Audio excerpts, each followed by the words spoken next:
जय हिंद फ्रेंड्स, मैं हूं Akshay Jain, director of Sannati academy Nashik. अभी तक के बहुत से लेक्चर में हमने मैथमेटिक्स के बहुत इंपॉर्टेंट टॉपिक्स के बारे में डिस्कस किया।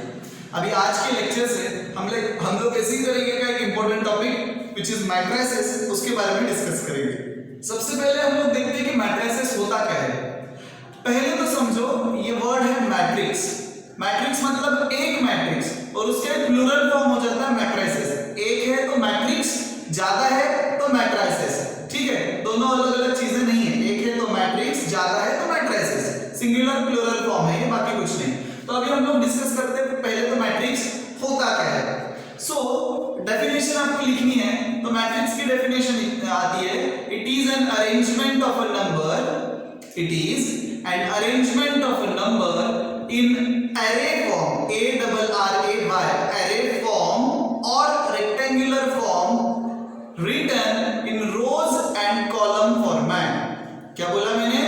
It is an arrangement of numbers written in array form or rectangular form. Array form मतलब ARRAY, array form or rectangular form written in rows and column format. ठीक है, ये अरे फॉर्म क्या होता है? ये कंप्यूटर सिस्टम होती है, कंप्यूटर्स में या फिर डिजिटल डिवाइसेस में ये मैट्रिसेस का अरे फॉर्म यूज किया जाता है। ठीक है, तो अभी देखते हैं कि एक्चुअली मैट्रिक्स होता क्या है। देखो, जो मैट्रिक्स रहता है ना, उसको हमेशा स्क्वायर ब्रैकेट्स में लिखा जाता है। मैट्रिक्स को हमेशा स्क्वायर ब्रैकेट में लिखा जाता है। जैसे अगर मैं एक लिखता हूं ऐसे ये बात, तो दोनों तरफ प्रॉपर स्क्वायर ब्रैकेट्स ड्रॉ की जाती है। स्क्वायर ब्रैकेट बोलो या फिर रेक्टेंगुलर ब्रैकेट बोलो, मतलब ये कॉर्नर में से जो ब्रैकेट्स एज्ड हो गई है, ठीक, ऐसी brackets they are either square और rectangular, whatever you want to say you can. Okay, तो ये ऐसे फॉर्मेट में लिखा जाता है। अब इसमें लिखते समय नंबर्स को यहां पे एलिमेंट लिखा जाता है, जहां पे से जैसे यहां पे पहला एलिमेंट में लिख देता हूं a, यहां पे आएगा दूसरा b, c, d। अब इसमें होगा 4 एलिमेंट। तो मैट्रिक्स का जो हर एक जो एंट्री है, मैट्रिक्स में जितने भी एंट्रीज होते हैं उनको बोला जाता है एलिमेंट ऑफ मैट्रिक्स। ये चारों क्या है? ये चारों है एलिमेंट्स ऑफ मैट्रिक्स। तो ये इसको बोला जाएगा, ये भी और सारे ये होंगे एलिमेंट ऑफ मैट्रिक्स। ठीक है, अब मैंने बोला था इसको लिखा जाता है अरे फॉर्म में, तो ये जो लिखा है ना स्क्वायर ब्रैकेट वाला, उसको ही अरे फॉर्म या फिर रेक्टेंगुलर फॉर्म बोला जाता है। फिर अभी रोज क्या होता है? रोज एंड कॉलम्स। अभी आप लोग घर में किसी रैक में अगर आपको कोई चीज रखनी है, तो आपकी मम्मी या फिर डैड आपको बोलते होंगे, मम्मी पापा आपके बोलते होंगे कि जा 3rd रो में से ये निकाल के ला, 4th रो में से ये निकाल के ला। सो रोज कैसी होती है? रोज होती है हॉरिजॉन्टल। तो मैट्रिक्स में भी ये जो हॉरिजॉन्टल होती है, it is known as row of matrix, row of matrix. ठीक है, और घर में जब कंस्ट्रक्शन की बात आती है, तो घर में जो बड़े बड़े जो वर्टिकल लगाए जाते हैं उन्हें क्या बोला जाता है? कॉलम। जो सबके घर में होते हैं, हॉरिजॉन्टल बीम और वर्टिकल कॉलम होता है। तो यहाँ पे हॉरिजॉन्टल में आता है रो एंड वर्टिकल को बोला जाता है कॉलम। वर्टिकल को बोला जाता है column of matrix, column of matrix. ठीक है, तो मैट्रिक्स किससे बनता है? रोज एंड कॉलम फॉर्मेट में उसको बनाया जाता है। उसमें क्या एंटर किए जाते हैं? उसमें एलिमेंट्स एंटर किए जाते हैं। एक मैट्रिक्स में कितने भी एलिमेंट हो सकते हैं। सिर्फ एक एलिमेंट का मैट्रिक्स होता है क्या? हाँ, सिर्फ मैं लिखता हूं ऐसे टाइप का, अगर ये लिखता हूं मैं बीच में कुछ भी 3 लिख देते हैं, इज इट मैट्रिक्स? यस, ये भी मैट्रिक्स है। फिर इस तरीके से यहाँ पे 2, 3, देखो मैट्रिक्स में जो एलिमेंट लिखे जाते हैं उनमें कॉमा वगैरह कुछ भी नहीं दिया जाता, तो ये भी मैट्रिक्स है। ठीक है, इस मैट्रिक्स में कितने रोज है? सिर्फ एक रो है और एक ही कॉलम है। ये वाले मैट्रिक्स में रोज कितने हैं? एक ही हॉरिजॉन्टल लाइंस है ना, हॉरिजॉन्टल लाइंस जितनी है उनको बोला जाता है नंबर ऑफ रोज, और वर्टिकल लाइंस जितनी बनेगी उसको बोला जाता है नंबर ऑफ कॉलम्स। तो यहाँ पे रोज कितनी है? एक ही हॉरिजॉन्टल लाइन। कॉलम कितने आएंगे? 2, 1 और 2 ऐसे।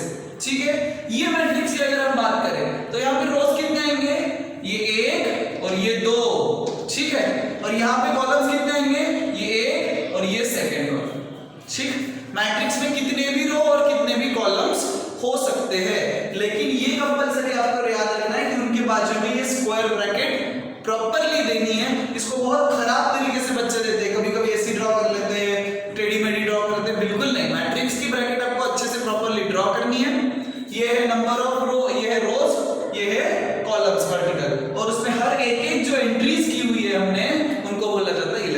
जैसे यहाँ पे 4 एलिमेंट्स है, यहाँ पे एक ही एलिमेंट है, यहाँ पे 2 एलिमेंट है, इस तरह। ठीक, ये मैट्रिक्स क्यों यूज किया जाता है? ये मैट्रिक्स एक नंबर के अरेंजमेंट है, सिर्फ उस अरेंजमेंट का यूज करके हम बहुत अलग अलग टाइप्स के प्रॉब्लम सॉल्व कर सकते हैं। जैसे लीनियर इक्वेशंस को सॉल्व कर सकते हैं, या फिर बड़े बड़े जो फिर वर्ड प्रॉब्लम रहते हैं जो कॉम्प्लिकेटेड है, उसको मैट्रिक्स के फॉर्मेट में अरेंज करके सॉल्व करना बहुत आसान हो जाता है। ठीक, इसीलिए हमें मैट्रिक्स को सीखना है। सो आपको रोज और कॉलम्स को ध्यान में आ गए होंगे, जो हॉरिजॉन्टल है वो रोज, जो वर्टिकल है कॉलम्स, सारे जो है वो एंट्रीज है, और ये मैट्रिक्स का फॉर्मेट है। ठीक, अब हर मैट्रिक्स की अपनी एक ऑर्डर रहती है। ऑर्डर मींस मैट्रिक्स का लिखने का पैटर्न। हर मैट्रिक्स की अपनी एक ऑर्डर रहती है। तो ऑर्डर ऑफ मैट्रिक्स क्या है उसके बारे में हम लोग डिस्कस करेंगे। Order of matrix is written as m into n। Order लिखी जाती है किसी भी मैट्रिक्स की m into n। जनरली ऐसे बॉटम पे यहाँ पे लिखी जाती है, जैसे इस मैट्रिक्स की ऑर्डर यहाँ पे लिखी जाएगी m into n ऐसे। ठीक, फिर उसमें n क्या है? n क्या है? तो m is number of rows in that matrix. क्या होता है? m हमेशा पहला वाला एलिमेंट होता है, m is number of rows in that matrix. और n क्या है? n है number of columns of that matrix. n is number of columns. आ रहा है समझ में? m is number of rows, n is number of columns. इन दोनों को बाय, ऐसे ये मल्टीप्लिकेशन नहीं है, ये ऐसे जैसे आप लोग कभी कभी डायमेंशंस लिखते हो ना, जैसे किसी प्लाईवुड का डायमेंशन आपको बोलना है तो 8/4 बाय बोले तो आप लोग मल्टीप्लिकेशन का साइन देते हो। So that is not multiplication, वो लिखने का मेथड है। वैसे ये मैट्रिक्स की m/n ऑर्डर है। ठीक, जैसे अभी ये मैट्रिक्स की बात करूं, इसमें कितने रोज है? इसमें 2 रोज है, 1 and 2 कॉलम्स है। तो ये मैट्रिक्स की ऑर्डर कितनी हो जाएगी? 2/2। So this is 2/2 matrix. ठीक है, इसे बॉटम में लिखा जाता है, राइट में बॉटम में लिखा जाता है। ये मैट्रिक्स में कितने रोज कितने कॉलम्स है? इसमें एक ही रो एक ही कॉलम, तो इसकी ऑर्डर हो जाएगी 1/1। इसमें कितने रोज है? इसमें एक रो और 2 कॉलम्स है, 1 रो and 2 columns. So it's order is 1/2। आ रहा है समझ में? पहले हमेशा नंबर ऑफ रोज देखनी है, मतलब हॉरिजॉन्टल कितनी लाइंस है वो देखनी है, और फिर वर्टिकल लाइंस देखनी है कितनी है। जैसे अगर मैं यहाँ पे एक मैट्रिक्स ड्रॉ करता हूँ, ये वाला, यहाँ पे एलिमेंट्स लिख देते हैं हम लोग, कोई भी एलिमेंट प्लस माइनस कोई भी रियल नंबर या फिर कॉम्प्लेक्स नंबर मैट्रिक्स में हम लोग एंटर कर सकते हैं। जैसे यहाँ पे मैं लिख देता हूँ 5/2, यहाँ पे लिख देता हूँ 0, ये 3 1 2 3, यहाँ पे नीचे लिख देंगे हम लोग -5 और यहाँ पे 4 लिख देते हैं। सो अब आप लोग बोलोगे ये मैट्रिक्स की ऑर्डर कितनी है? तो ऑर्डर देखने के लिए पहले देखो हॉरिजॉन्टल लाइंस कितनी है। कितनी हॉरिजॉन्टल लाइन? 1 2 3 ये 4। ठीक है, so number of rows are 4। There are 4 number of rows. और वर्टिकल लाइंस कितनी है? ये 1 और ये 2। सो वर्टिकल लाइंस हो गई 2, सो ऑर्डर हो गई 4/2। आ गया समझ में? सो m is 4, n is 2। m हमेशा नंबर ऑफ रोज रहता है, n हमेशा नंबर ऑफ कॉलम्स रहता है। m हमेशा पहले रहेगा, n हमेशा बाद में रहेगा। तो नंबर ऑफ रोज मतलब हॉरिजॉन्टल लाइन पहले देखेंगे। सो यहाँ पे रोज थे 4 और कॉलम्स थे 2। So there are order of this matrix is 4/2। आ रहा है समझ में? और भी अलग अलग टाइप के मैट्रिक्स हो सकते हैं। देखो जैसे मैं कोई मैट्रिक्स लिखता हूँ, ये वाला, इसमें हम लोग लिखेंगे एलिमेंट 1 2 3 4 5 6 7 8 9। अभी मुझे बताओ इसमें नंबर ऑफ रोज कितने हैं? 1 2 3, सो 3 रोज। कॉलम्स कितने हैं? 1 2 3, सो 3 कॉलम्स। तो ये मैट्रिक्स की ऑर्डर हो गई 3/3। आ रहा है समझ में? ऑर्डर प्रॉपरली, पहले नंबर ऑफ रोज फिर नंबर ऑफ कॉलम्स। इसके बाद अगर और एक एग्जांपल मैं ले लेता हूँ इसी टाइप का। ये हो गया, इसमें लिख देते हैं हम लोग एलिमेंट -5 -3 2 1। अभी मुझे बताओ इसमें नंबर ऑफ रोज कितने हैं? ओनली 1 रो इज देयर, एक ही है ना हॉरिजॉन्टल लाइन, तो ये 1। कॉलम्स कितने हैं? 1 2 3 और 4, ऐसे बाजू बाजू में देखेंगे ना, तो कॉलम्स 1 2 3 और 4। सो इसकी ऑर्डर हो जाएगी 1/4। आ गया समझ में? तो order of matrix is number of rows by number of columns is known as order of your matrix. ठीक है, यहाँ पे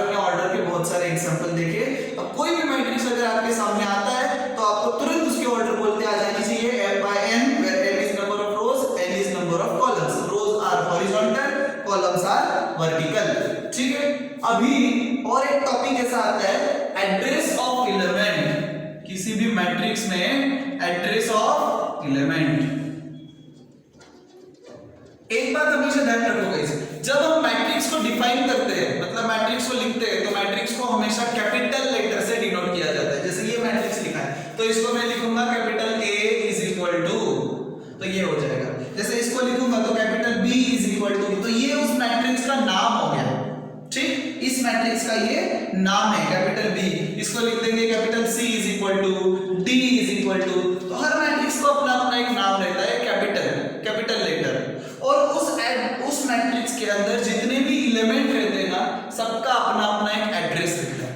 ठीक, अब एड्रेस कैसे, तो जिस नंबर से, जिस कैपिटल लेटर से वो मैट्रिक्स हमने डिफाइन किया है, उसका स्मॉल लेटर लेना है हमें। जैसे A मैट्रिक्स है तो उसका हर एलिमेंट का एड्रेस आएगा Aij। हर एलिमेंट का एड्रेस क्या आएगा, Aij। Ij are written at suffix. फिर I का मतलब क्या और J का मतलब क्या, तो I is row number of that element. किसी भी एलिमेंट का रो नंबर, मतलब कौन से नंबर की रो में वो एलिमेंट लाई करता है वो नंबर। और J डिनोट करता है उस column number of that element, मतलब वो जो एलिमेंट है वो कौन से नंबर के कॉलम में लाई करता है वो वाली सिस्टम। जैसे देखो, अगर यहाँ पे B का एड्रेस मुझे देखना है, ये जो B लिखा है यहाँ पे, इसका एड्रेस अगर मुझे देखना है B का, तो क्या आएगा उसका एड्रेस। अब उसकी रो कितनी है, फर्स्ट रो है कि नहीं, फर्स्ट वाली रो में वो लाई करता है, ये फर्स्ट रो सेकंड रो ऐसे। और कॉलम कौन सा, ये फर्स्ट कॉलम, ये सेकंड कॉलम, तो B का एड्रेस हो जाएगा A12। सो A मैट्रिक्स में first row and second column, ये वाली पोजीशन पे जो एलिमेंट है वो है B। ठीक है, अब ये मैट्रिक्स में मैं 2 की बात करूं इसकी, तो इस मैट्रिक्स को अगर मैंने E नाम से डिनोट कर दिया, समझो इस मैट्रिक्स का नाम E है, तो इसका एड्रेस क्या हो जाएगा, E11। मतलब E मैट्रिक्स में first row and first column में जो एलिमेंट लिखा हुआ है वो एलिमेंट, तो first row and first column. ठीक है, अब जैसे देखो यहाँ पे मैं ये 6 है, इसका एड्रेस अगर देखना चाहूं तो इसको हमने किस नाम से डिनोट किया, C नाम से, तो इसका एड्रेस आएगा C। फिर पहले उसका रो नंबर, कौन से रो का एलिमेंट है वो, ये फर्स्ट रो और ये सेकंड रो, तो 6 कौन सी रो में आता है, सेकंड रो में आता है, तो 2। और कॉलम कौन सा है, ये first column, second column and 6 line third column, तो इसका एड्रेस आ जाएगा C23। तो ये C23 एड्रेस पे ये 6 लिखा हुआ है, वो उस एलिमेंट का एड्रेस हो गया। मतलब C मैट्रिक्स में second row and third column में जो एलिमेंट है वो एलिमेंट। वैसे इसका एड्रेस क्या हो जाएगा, C11, इसका C12 first row second column, C13, C21, C22, C23, C31, C32 और C33, ऐसे एड्रेस आते सबके। मतलब पहले रो का नंबर और फिर कॉलम का number. Order is different, address is different. Order में पूरे मैट्रिक्स के number of rose into number of columns लिया जाता है, और एड्रेस में एक पर्टिकुलर एलिमेंट का रो नंबर और कॉलम नंबर लिया जाता है। जैसे देखो, ऑर्डर बोले तो आप अगर किसी कॉलोनी में रहते हो और वो कॉलोनी में अगर 5x5 बंगलोज है, ठीक है, तो वो मैट्रिक्स का ऑर्डर कितनी है, देखो हॉरिजॉन्टली जैसे 5 बंगलोज प्लेस्ड है और ऐसे 4 ही लाइन है बंगलोज की, तो कैसे बोला जाएगा कि order of our colony is 5x4, 5 rows and 4 columns are there. ठीक है, ये हो गई। फिर आपके बंगलो की पोजीशन, तो अगर आपका बंगलो सेकंड रो में है और थर्ड कॉलम में है, second row and third column में अगर आपका बंगलो लाई करता है, तो आप क्या पोजीशन बोलोगे, position of our bungalow is 2, 3, मतलब सेकंड रो थर्ड कॉलम। और जो भी नेम है आपके सोसाइटी का, वो जैसे यहाँ पे C है वैसे आपके इसका आ गया समझ में। जैसे आप लोग अगर प्रेयर के लिए वगैरह आप लोग ग्राउंड में खड़े हो जाते हैं आपके स्कूल में, तो फिर भी आपकी नंबर ऑफ रोज मतलब horizontal lines, number of columns वो देखते हैं। फिर आपकी पोजीशन आपको देखनी है, तो आप किसी फ्रेंड को बोलोगे कि देख मैं थर्ड रो में खड़ा हूँ और मेरे फोर्थ कॉलम में खड़ा हूँ। फिर आपका फ्रेंड देखेगा कि थर्ड रो फोर्थ कॉलम, हाँ वहां पे आप खड़े हो, तो आप उसको मिल जाओगे। उसी तरीके से यहाँ पे एलिमेंट का एड्रेस है। ठीक है, ऑर्डर मतलब number of rose, number of columns, और एड्रेस मतलब उस पर्टिकुलर एलिमेंट की पोजीशन। आ रहा है समझ में? ये हो गया मैट्रिक्स का पूरा इंट्रोडक्शन। ठीक, मैट्रिक्स की कंसेप्ट क्लियर हो गई होगी। मैट्रिक्स किसी भी तरीके से हो सकता है, उसका ऑर्डर देखे बराबर आपको समझ में आ जाता है, और किसी भी एलिमेंट का एड्रेस मतलब किसी भी एलिमेंट को आप लोग डिफाइन कर सकते हो। अभी मैट्रिक्स के कुछ टाइप्स रहते हैं, तो मैट्रिक्स के टाइप्स में सबसे पहला टाइप मैं दिखाता हूं, आएगा रो मैट्रिक्स। तो रो मैट्रिक्स क्या होता है, बहुत आसान डेफिनेशन है। हम इन सब की डेफिनेशन में यहाँ पे लिखूंगा नहीं, डेफिनेशन में बताऊंगा, आपको आपकी नोटबुक में नोट डाउन करनी है। तो पहला आता है row matrix. Row matrix is a matrix containing only one row. ऐसा मैट्रिक्स जिसमें सिर्फ एक रो है, कॉलम्स कितने भी चलेंगे, जैसे ये वाला, इसमें कितने रोज है, एक रो है, लेकिन कॉलम्स कितने हैं, 4, तो ये रो मैट्रिक्स है। ये वाला, इसमें रोज कितने हैं, एक, कॉलम कितने हैं, 2, तो ये रो मैट्रिक्स है। हाँ, ये रो मैट्रिक्स है, इसमें एक ही रो है, कॉलम कितने भी रहे, एक रहे या फिर ज्यादा रहे, पर रो एक होनी चाहिए। और matrix containing only one row is known as row matrix. इसका एग्जांपल भी आप लोग लिख सकते हो। इसका एग्जांपल लिखने में ये लिख लो 1 -2 3 -4 5।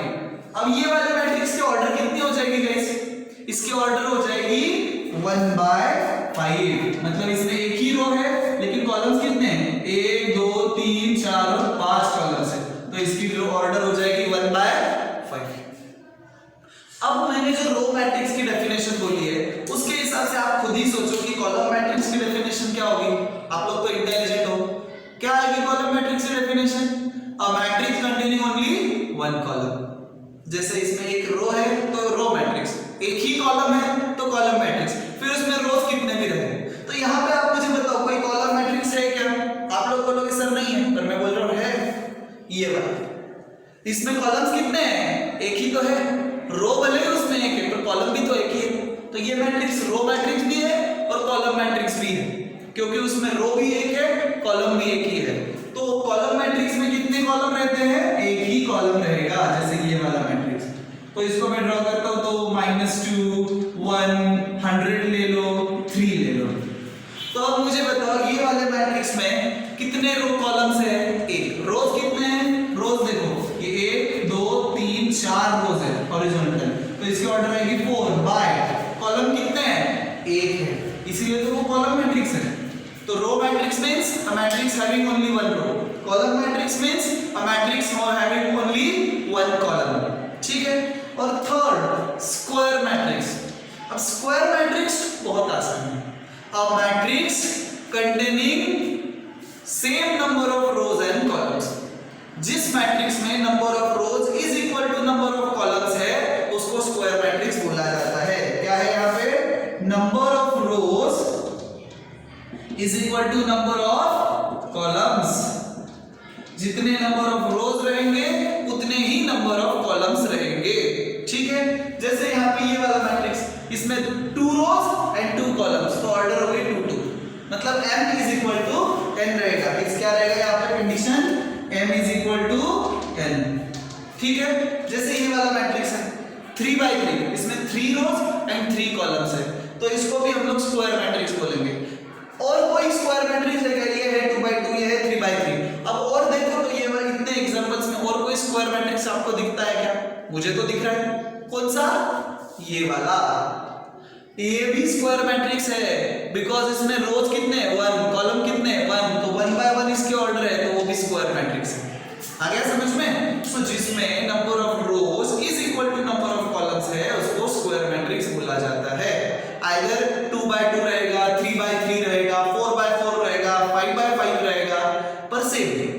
ठीक है, इसका भी एग्जांपल लिख लो, ये या फिर ये कोई भी एग्जांपल आप लोग लिख सकते हो, या फिर मैं और एक लिख दे देता हूं। So for example here you can write a is equal to, अच्छा यहां पे भी डिफाइन कर लो, नेमिंग कर लो, a इज इक्वल टू, इसको भी a ही बोल देता हूं। मेरा नाम अक्षय है ना, तो मुझे a पसंद है, आप लोग अपने नाम से कर लेना, कोई प्रॉब्लम नहीं। सो a इज इक्वल टू, यहां पे ले लेता हूं मैं -2 -3 1 4 2 1 1 2 3। ठीक है, so is it square matrix, yes, it contains 3 rows and 3 columns. So ये हो गया 3/3 ऑर्डर का स्क्वायर मैट्रिक्स, या फिर ये वाला ऐसे टाइप के 2 by 2 ऑर्डर का बी ले लेते हैं अभी। सो बी कौन सा आएगा, कोई भी ले लो, 3 0 1 2, ठीक है। सो ये 2 रोज एंड 2 कॉलम्स, सो ये भी स्क्वायर मैट्रिक्स है जिसमें number of rows is equal to number of columns आते हैं। अभी और एक टाइप आती है मैट्रिसेस की जो मैंने यहाँ पे नहीं लिखी है, रेक्टेंगुलर मैट्रिक्स।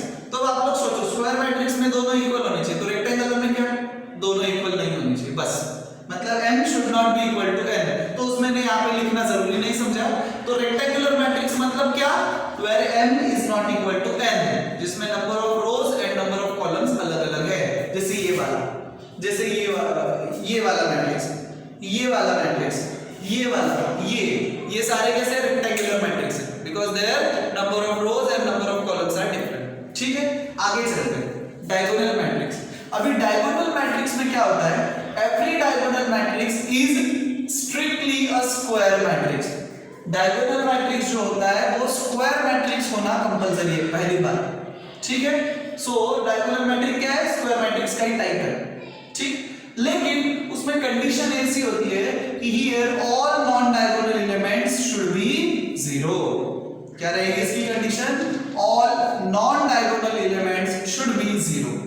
अभी मुझे बताओ स्क्वायर को डायगोनल कितने रहते हैं, स्क्वायर मैट्रिक्स है ना वो, तो स्क्वायर को डायगोनल कितने हैं, 2। लेकिन डायगोनल मैट्रिक्स के मामले में दो टाइप के डायगोनल में, एक होता है प्रिंसिपल डायगोनल और एक होता है रेयर डायगोनल। अच्छे से समझ लेना, ये बहुत इंपॉर्टेंट पार्ट है। डायगोनल स्क्वायर मैट्रिक्स में एक होता है प्रिंसिपल डायगोनल और दूसरा होता है रेयर डायगोनल। तो प्रिंसिपल डायगोनल बोला जाता है ये वाले डायगोनल को, जो अपर लेफ्ट से लेके राइट बॉटम तक जाएगा। ये वाला अपर लेफ्ट से राइट बॉटम, ये वाला मतलब ऐसी डायरेक्शन में जो जाता है उसको बोला जाता है प्रिंसिपल डायगोनल, ठीक है। ये मेन डायगोनल होता है। और दूसरा वाला रहता है रेयर डायगोनल, जो इस तरीके से, मतलब ये वाला 1 2 1, ठीक। ये है रेयर डायगोनल और ये है प्रिंसिपल डायगोनल। अब फिर से बोल रहा हूं, ये है रेयर डायगोनल, ये है प्रिंसिपल डायगोनल। तो जब भी आपको सिर्फ डायगोनल वर्ड यूज किया जाए, सिर्फ डायगोनल वर्ड जहां पे यूज किया जाता है, so it means principal diagonal होगी, इसका कोई काम नहीं है इसमें। डायगोनल वर्ड का मतलब सिर्फ ये वाला डायगोनल होता है, इसका कोई काम नहीं है। डायगोनल मैट्रिक्स में सिर्फ ये वाला डायगोनल कंसीडर किया जाता है प्रिंसिपल डायगोनल। रेयर डायगोनल अगर बोलना है तो स्पेशली वैसा स्पेसिफाई किया जाता है, और अगर स्पेसिफाई नहीं किया तो आप लोग को उसको प्रिंसिपल डायगोनल ही समझना है, ठीक। So diagonal matrix means all non diagonal elements. Non diagonal elements मतलब कौन से, देखो जो डायगोनल में नहीं आते, जैसे डायगोनल में यहाँ पे कौन कौन से एलिमेंट आ रहे हैं, ये -2 2 और 3, ये तीनों डायगोनल एलिमेंट्स हैं। तो इनको छोड़कर बाकी सारे एलिमेंट्स 0 रहते हैं, ठीक है। क्या रहेगी डायगोनल मैट्रिक्स की definition, it is a square matrix where all non diagonal elements are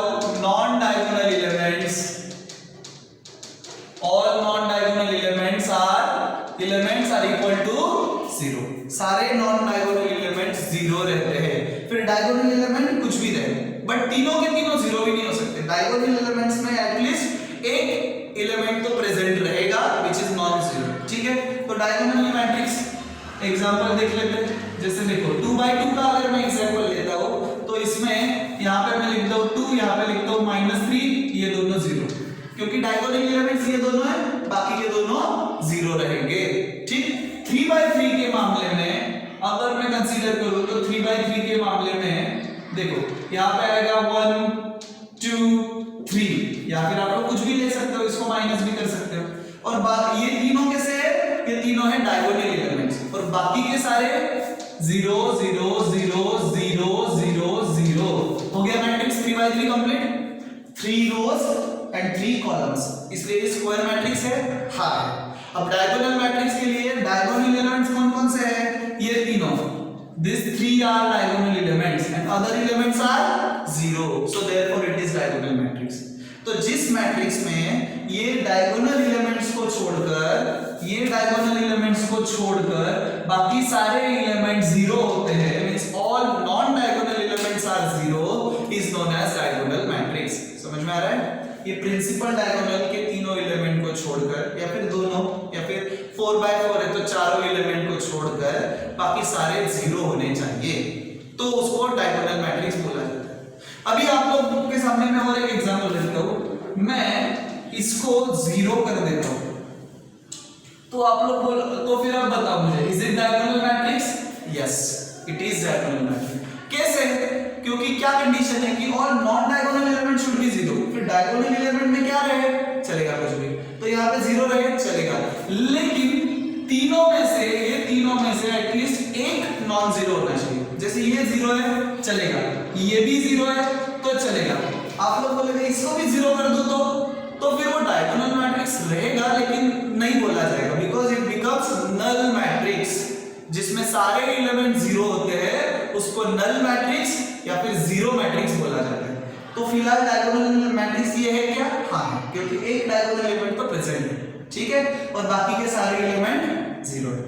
so a matrix whose all non diagonal elements, ये डायगोनल इस तरीके का आपका रहता है, so where all non diagonal elements are 0, पर डायगोनल में एटलीस्ट एक एलिमेंट तो प्रेजेंट होना चाहिए, ठीक है। एग्जांपल आपको समझ में आ गए होंगे। अब हम लोग आगे बढ़ते हैं। स्केलर मैट्रिक्स, स्केलर मैट्रिक्स में क्या होता है? Scalar matrix should be a diagonal matrix. Scalar matrix जो होता है वो हर डायगोनल मैट्रिक्स की हर कंडीशन उसमें सेटिस्फाई होनी चाहिए। देखो, स्क्वायर का टाइप डायगोनल, डायगोनल का ही टाइप है स्केलर। तो स्केलर मैट्रिक्स में कंडीशन ऐसी है कि बाकी तो सारे 0 है ही, क्योंकि वो डायगोनल मैट्रिक्स है, लेकिन ये जो डायगोनल एलिमेंट्स है वो सारे के सारे इक्वल होने चाहिए, ठीक। क्या कंडीशन है इसमें? ऑल डायगोनल एलिमेंट्स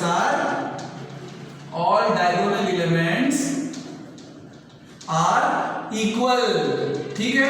जैसे यहाँ पे देखो अलग अलग है ना, यहाँ पे 2 है, यहाँ पे -3 है, यहाँ पे 1 है, यहाँ पे 2 3 लिखा था मैंने, ठीक है, तो ये अलग अलग थे।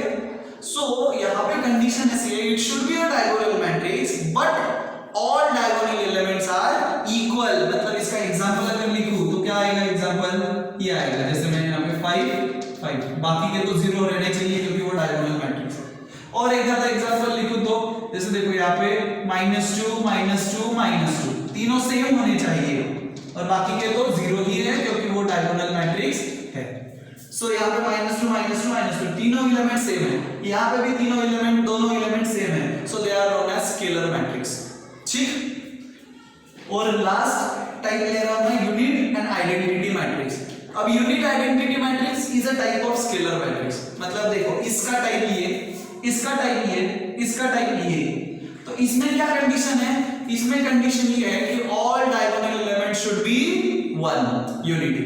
मतलब इसमें देखो 5 5 चलेगा, -2, इसमें नंबर कोई भी चलेगा लेकिन कंडीशन है वो सेम होनी चाहिए। लेकिन इसके मामले में सारे के सारे 1 होने चाहिए। मतलब ये मैट्रिक्स ऐसा रहता है 1 0 0 1, मतलब ये 1 1 बाकी के 0 0 सारे, मतलब इसमें सारे डायगोनल एलिमेंट 1 रहते हैं, बाकी के सारे एलिमेंट क्या रहते हैं? 0। ये रहा आपका आइडेंटिटी मैट्रिक्स या फिर यूनिट मैट्रिक्स। मतलब देखो सारे डायगोनल एलिमेंट 1 1 और बाकी सारे 0, इसको बोला जाता है आइडेंटिटी मैट्रिक्स और यूनिट मैट्रिक्स। इसको I से डिनोट किया जाता है। पूरे मैट्रिसेस में बहुत इंपॉर्टेंट रोल प्ले करता है यूनिट मैट्रिक्स या फिर आइडेंटिटी मैट्रिक्स। ये 1 by 1 ऑर्डर का भी हो सकता है, 1 by 1 ऑर्डर का रहेगा तो ये सिर्फ इतना निकाला जाएगा, सिर्फ इसमें 1 लिखते हैं क्योंकि वही डायगोनल एलिमेंट है, बाकी कुछ लिखने की जरूरत नहीं है, एक ही एलिमेंट है, तो ये 1 by 1 का यूनिट मैट्रिक्स हो गया। ये 2 by 2 का यूनिट मैट्रिक्स है, ये 3 by 3 का यूनिट मैट्रिक्स है। ऐसे ही 4 by 4 का रहेगा तो ये चारों 1 1 1 हो जाएंगे, बाकी सारे 0, ठीक। सो एक बार रिवाइज कर लेते हैं हम लोग। मैट्रिक्स हॉरिजॉन्टल जो है वो रो, वर्टिकल जो है वो कॉलम। फिर ऑर्डर ऑफ मैट्रिक्स, ऑर्डर में number of rows by number of columns, so it become order of matrix. फिर address of any element, address लिखते समय जो मैट्रिक्स का नाम है उसका कैपिटल लेटर ले लो, फिर उसकी पोजीशन देखो, रो पोजीशन और फिर कॉलम पोजीशन, तो एड्रेस हो जाता है। फिर row matrix containing only 1 row, column matrix containing only 1 column, square matrix number of rows should be equal to number of columns. इसका टाइप है diagonal matrix where all non diagonal element should be 0। इसका type है scalar matrix where all diagonal element should be equal. इसका type है unit matrix where all diagonal element should be 1। मतलब every unit में identity matrix is square. ये तीनों square matrix है, लेकिन इस every square matrix is no need to be diagonal और स्क्वायर और आइडेंटिटी। अब और एक टाइप आती है नल मैट्रिक्स, वो मैंने यहाँ पे नहीं लिखी, बहुत आसान है, बोलते बोलते बोल भी गया था मैं। नल मैट्रिक्स या फिर जीरो मैट्रिक्स मतलब where all elements are zero, कितनी भी उसकी ऑर्डर है, 1 by 1 रहेगा तो 1 जीरो, 2 by 2 है तो 4 जीरोस, 3 by 3 है तो 9 जीरोस, तो जितने भी एलिमेंट्स हैं सारे के सारे जीरो, उसको बोला जाता है नल मैट्रिक्स या फिर जीरो मैट्रिक्स। तो ये हो गई पूरी मैट्रिक्स की इंट्रोडक्शन। अब नेक्स्ट लेक्चर में हम लोग मैट्रिक्स के ऑपरेशन देखेंगे, एडिशन, सब्ट्रैक्शन आदि, ठीक है। मल्टीप्लिकेशन भी होती है, डिवीजन मैट्रिसेस में नहीं होती, उसको मल्टीप्लाई करना पड़ता है उल्टा करके। So addition, subtraction and multiplication, 3 operations are there for matrices, वो हम लोग आगे के लेक्चर्स में देखते जाएंगे। अगर ये लेक्चर में जितना पढ़ाया गया है उस बारे में कुछ भी डाउट आता है, देखो ये टॉपिक न्यू है, बिल्कुल न्यू कांसेप्ट है, अभी तक कभी भी सुना भी नहीं था, तो इसको अच्छे से स्टडी करना है। कुछ भी डाउट आता है तो पर्सनली नेक्स्ट स्क्रीन पे देखो मेरा नंबर दिखाया जा रहा है, उस पे कॉल करो, व्हाट्सएप करो, लेकिन अपना डाउट अच्छे से क्लियर कर लो। छोटा डाउट है तो नीचे कमेंट सेक्शन में भी पूछ लेना, मैं वहां पे भी आपको रिप्लाई कर दूंगा। और अगर नासिक से हो तो सन्मति एकेडमी की कॉलेज रोड या फिर मसूर किसी भी ब्रांच में पर्सनली विजिट करके भी आप अपना डाउट मुझसे क्लियर करवा सकते हो। और ये जो सीरीज चल रही है लेक्चर की, अब इसमें और भी लेक्चर्स आएंगे, तो उनको देखते रहने के लिए चैनल को सब्सक्राइब कर लेना और नोटिफिकेशन ऑन कर लेना। ये चैनल पे धीरे धीरे आपको 8th स्टैंडर्ड से लेकर 12th स्टैंडर्ड तक के सारे कोविड वीडियोस मिलेंगे, चाहे आप किसी भी बोर्ड से रहे, अगर आप सीबीएसई, आईसीएसई या फिर स्टेट बोर्ड से हो, आपको सारे वीडियोस इस चैनल पे मिलते रहेंगे। Have a nice day, good bye.